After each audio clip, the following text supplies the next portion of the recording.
Okay, so with antidepressants and anxiety medication, Mhm. how is that mechanism working on serotonin, dopamine, and GABA? And following with that, I mean, the body is such a miracle, and it's so complicated.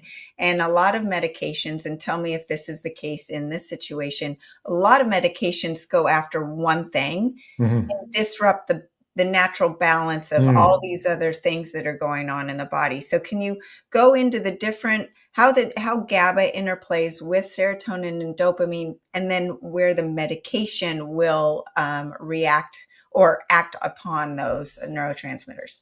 That's a great question, a great set of questions. I think the first thing to mention there is that most antidepressants have nothing to do with the GABA system that are prescribed. Even most people that go in and with anxiety that go to their medical doctor or conventional doctor will get an SSRI. I mean, when I finished my medical school training, my residency in internal medicine, the first year that I left training, I worked with a practitioner in the city of Baltimore, and it was a working class city area of Baltimore. Anybody that came in with a fatigue diagnosis, with anxiety diagnosis, and depression diagnosis, they all got SSRIs. Okay. Yeah.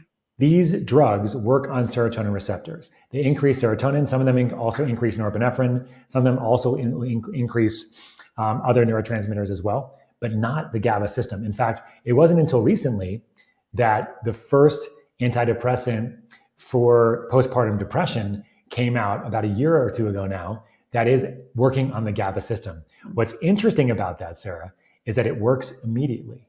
That's why it's being used in postpartum depression.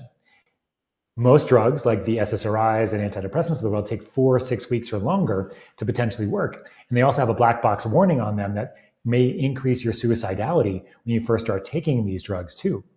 I actually know the person who got that black box warning on the SSRI medications because her sister killed herself after being on them for 2 weeks back in the 1990s. So these drugs are not benign. And we now know that depression is not a serotonin deficiency. And so you kind of dovetail this to like the only drug right now that works immediately in depression for postpartum depression is a GABA A agonist that works on the GABA receptor.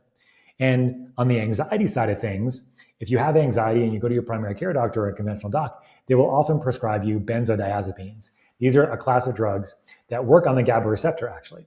But what's the problem here, and this is what you're kind of alluding to with kind of these singular drugs or what they could potentially do to the receptors, is that benzos like Ativan, Valium, Xanax, and things like that, and alcohol too, by the way, does the same thing, bind very, very tightly to that GABA receptor on a separate site to where GABA would bind. They're called positive allosteric modulators of the GABA receptor. That's a long phrase just to say that when they bind very tightly, and they deplete GABA very, very fast when they do that. So you're depleting GABA very, very quickly, and then the receptors go through this feedback mechanism and go, oh, wait, we need to have less of these receptors.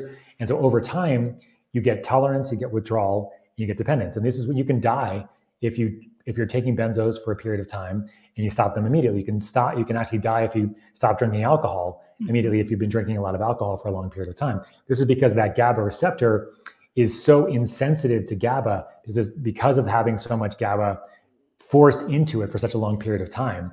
You get these glutamate toxicity symptoms, you can get seizures, you can die if you're not careful. And so the problem there is that you're giving something that's enhancing the GABA system by making GABA to bind very, very tightly to it and causing tolerance, withdrawal, and dependence.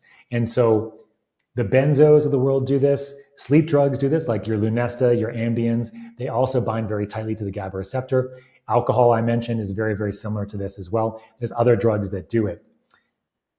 The key really when you're thinking about optimizing the GABA receptor is to understand a couple things. The first is that there's a place where GABA binds to the receptor, as I was mentioning, and there's a place where other things can bind that enhance or decrease the amount for GABA to bind to its receptor where it would bind. Those positive allosteric modulators, the ones like benzos, alcohol, and the sleep drugs, there are others out there too that can do this, that are from plants, that are natural, and that don't have as much potential side effects, but potentially could cause an issue over time because they're just binding to these separate sites on the receptor without giving a source of GABA in it. And the most common example of this is actually kava. Kava is well known. You can go to a kava bar now. It makes you feel like you're drunk if you take it. because it's binding like alcohol would bind to a separate site. Now, kava is not as dangerous because it doesn't bind as tightly, doesn't deplete GABA as much, but it can do this